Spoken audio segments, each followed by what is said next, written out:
Today I'd like to introduce you to this very large Scotch Marine fire tube steam boiler. This is a dual fuel boiler, and it is a Cleaver Brooks rated at around 14 MB or 14 million BTUs. Let's take a look at some of the components in the order that they would start as this boiler begins its cycle. On a call for steam from the heating controls, one of the first things that's going to happen is the combustion air fan is going to be energized.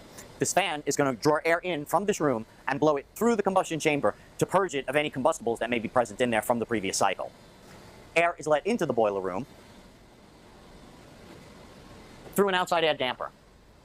This damper motor will also be energized at the same time the fan is to open up this damper and allow combustion air to enter into the boiler room. The switch up above it, a proving switch, will actually send the signal and prove to the burner that air has been opened into the boiler room for the combustion process. The next thing we need for combustion is going to be our fuel, so let's take a look.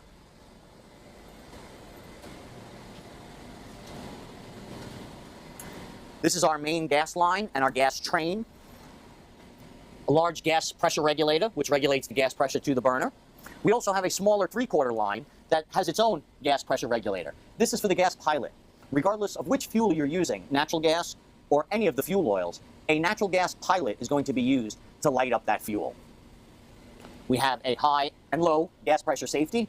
We have two modulating gas valves and a vent valve in between.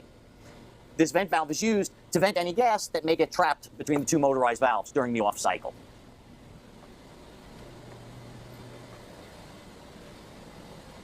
Once air is proven by the proving switch, the gas solenoid will open and allow pilot gas to come up and enter into the burner.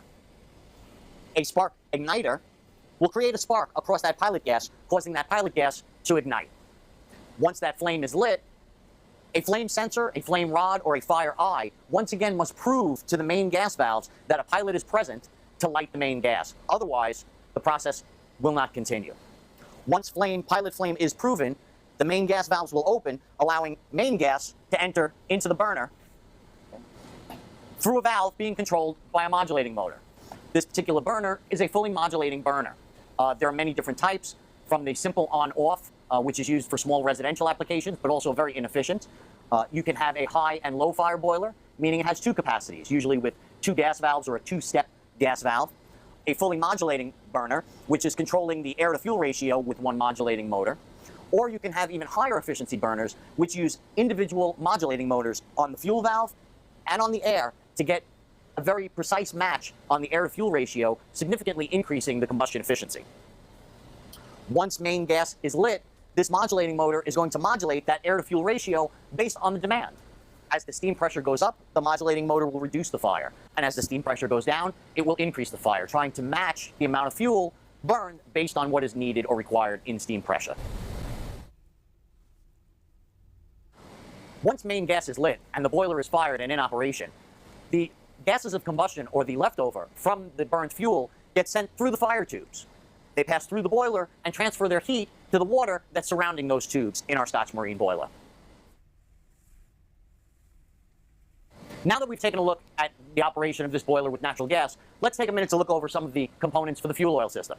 There may be times where the utility will ask you, if you have a dual fuel boiler, to come off natural gas to reduce their demand and operate your boiler on your fuel oil.